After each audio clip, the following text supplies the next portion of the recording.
Shalom, sons of Yahweh, Durham, North Carolina, Raleigh, Durham area.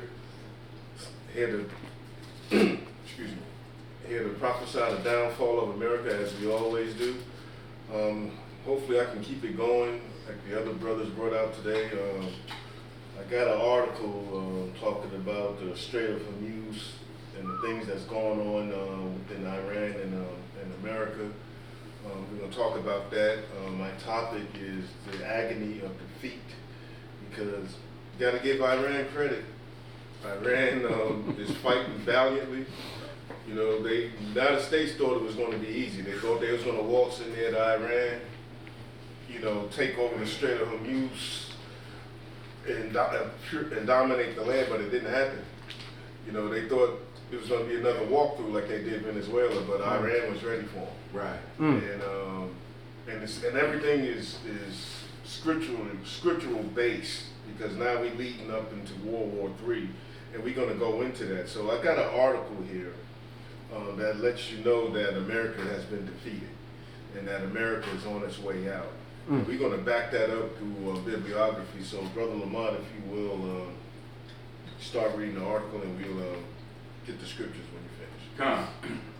Article entitled, Trump's Strait of Hormuz retreat is a catastrophic humiliation for America.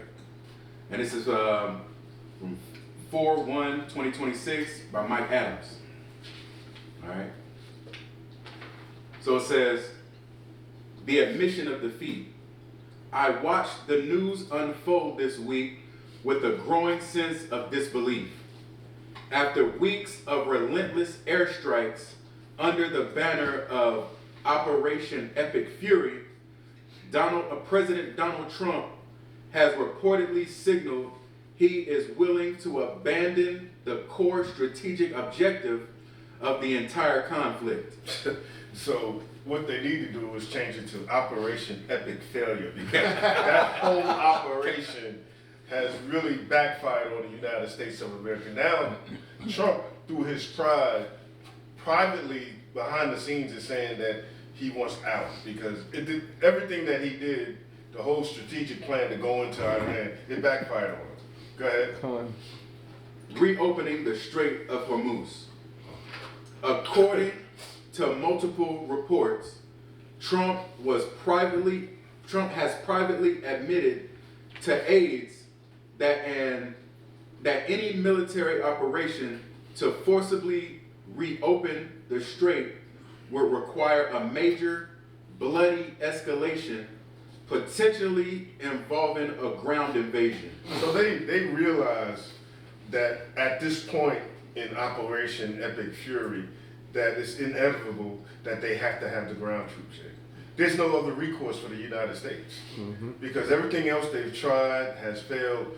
So their only choice at this juncture of the Operation Epic Fury is to bring in the ground troops. And that's the advantage to Iran. If you send the Marines in there, the Navy and the Navy SEALs, they're going to get destroyed out there. And that's a mountainous region in Iran. And the summertime is about to, they're ready for them. And this was their whole plan from the beginning. So once the ground troops come in, America, that's a death trap for the American soldiers. Go ahead. It says, so he wants out, he says. This is not a tactical pause. It is a strategic admission of total failure. See, and that's saying something, because the United States is proud.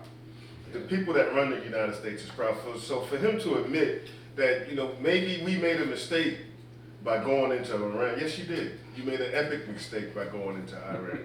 And Iran is taking full advantage of it, because they got total leverage in this situation. Go ahead. Come on.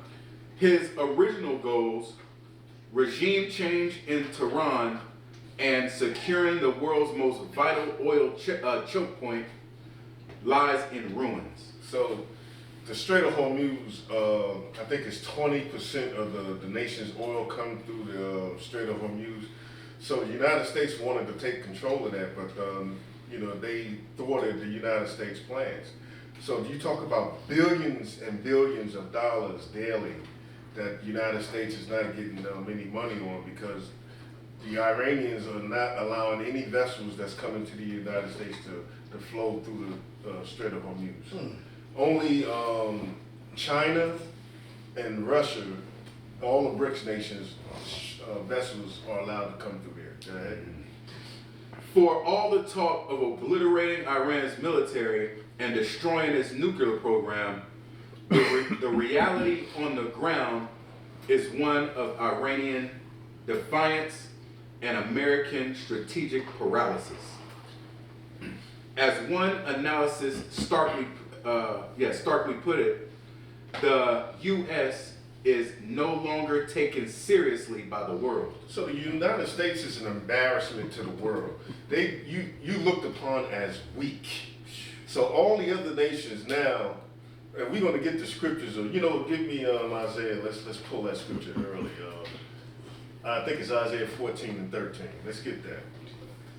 Yeah, let's get Isaiah 14 and 13. That goes perfect with that. We'll just bring it out again. Isaiah 14 and 13. Yes, sir.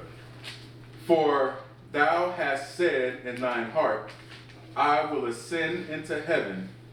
I will exalt my throne. No, that's not the one I want. Hold on. It's Isaiah 14. Let's see. Which one? Is this the man? Let's see.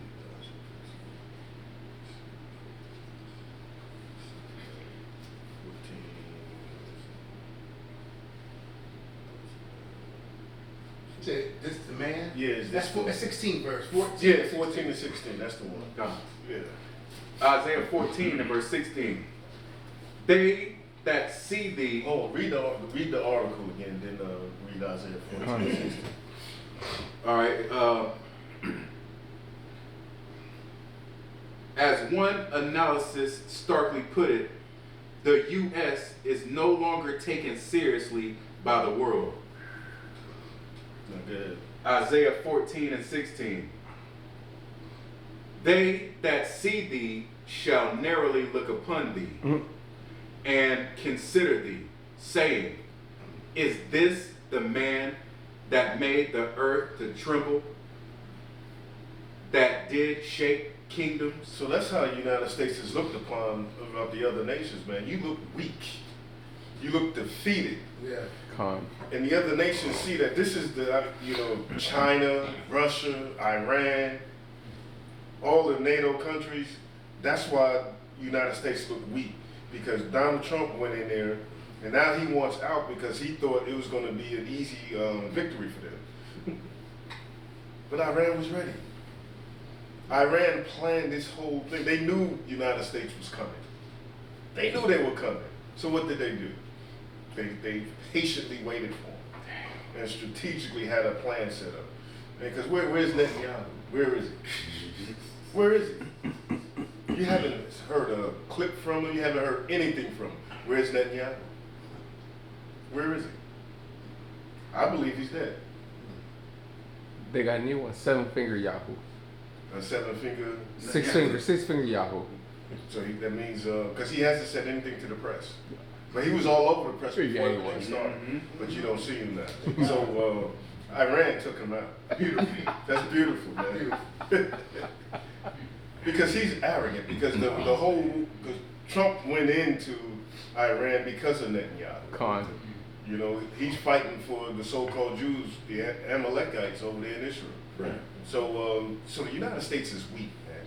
So the once proud United States of America, baseball, hot dogs, apple pie, Chevrolet, that's all gone. The United States is weak. And the other nations see that. This is a beautiful time that we're living in, because now we see that the Bible is on the money, man. That because America, the last kingdom of rulership that's standing in the way of our kingdom, it's on its way out. This is a beautiful time if you're practicing Israel. Because our kingdom is next, man. It doesn't get any better than this. There's no Broadway show, no Super Bowl, no World Series, nothing that can compare to the ousting of America. The last kingdom that's standing in our way, brothers. This is it. This is it right here, man. I'm so excited, man. It's just, I can't control myself. It's an obsession Right. to see America destroyed, man. Con. And you know, I don't sleep a lot. And I'm sure these brothers don't sleep a lot, man, because it's an obsession, man. We want to